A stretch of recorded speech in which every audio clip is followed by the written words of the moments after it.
શ્રી કૃષ્ણ. કેમ છો બધા? મારી ચેનલ સેકન્ડ ઇનિંગ્સમાં આપ સૌનું સ્વાગત છે. ક્રિસમસની કેક તો બધાએ બહુ જ ખાધી હશે, તો ચાલો તમને બધાને ખવડાવું આપણા ગુજરાતી સ્પેશિયલ અડદિયા. તેને ખાઈને લાવો તાકાત બળદિયા જેવી. ચાલો અડદિયા બનાવવા માટે આપણે મસાલો કેવી રીતે બનશે તે તમને બધાને શીખવાડે. અડદિયાના મસાલામાં આપણને જોશે 10 ગ્રામ લવિંગ, 10 ગ્રામ જાયફળ, 10 ગ્રામ પીપળીમૂળનો ભૂકો, 10 ગ્રામ જાવંત્રી, 10 ગ્રામ કેસર, 10 ગ્રામ તજ, 10 ગ્રામ લવિંગ અને 10 ગ્રામ સૂંઠનો ભૂકો. આ બધો મસાલો ગ્રાઇન્ડ કરી તેનો પાવડર બનાવી લેવો. આ મસાલો ફક્ત અડદિયામાં જ નહીં પણ ગોળ પાપડી છે, સોભાક સૂટ છે અને પંજાબી શાક કોલ્હાપુરીમાં પણ વાપરી શકાય છે. અડદિયા બનાવવા માટે 5 કિલો અડદિયાનો લોટ, 1 વાડકો ઘી, 1 વાડકો મલાઈ અને 1 વાડકો દૂધ જોઈએ. અડદના લોટમાં 1 કપ મલાઈ, 1 કપ દૂધ નાખીને તેને બરાબર મિક્સ કરી લેવું. આને ધાબો દેવો કહેવાય છે.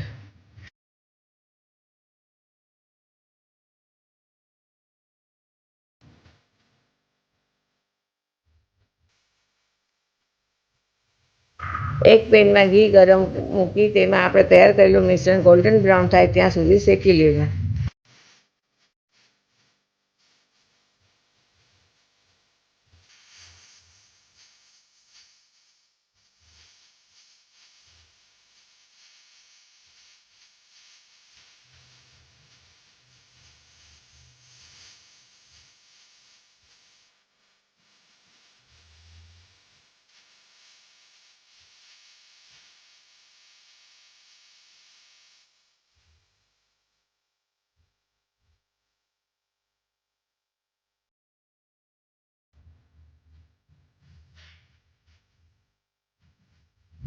લોટ શેકાઈ ગયા પછી ગેસ બંધ કરીને 1 ચમચી મસાલો નાખી દેવો.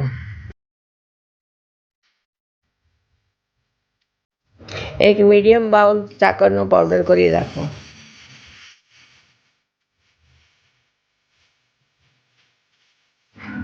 મિશ્રણ ઠંડુ થયા પછી તેમાં બધું સાકર નાખીને લાડવા વાળી લેવા.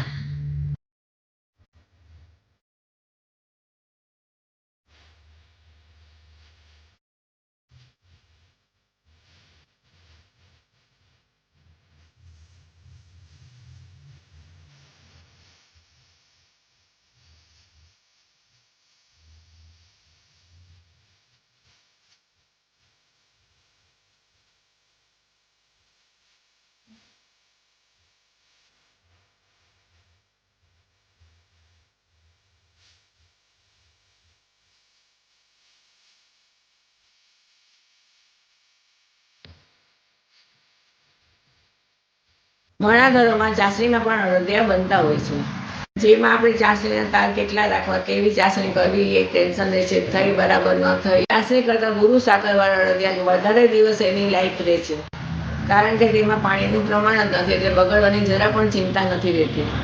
અડદિયા ખૂબ જ સ્વાદિષ્ટ અને હેલ્ધી મીઠાઈ છે. તમે પણ તમારા ઘરે જરૂરથી બનાવજો અને કેવા બને તે મને જરૂરથી કમેન્ટ કરજો. સાથે મારી ચેનલને લાઈક, શેર, સબસ્ક્રાઈબ કરવાનું ભૂલતા નહીં.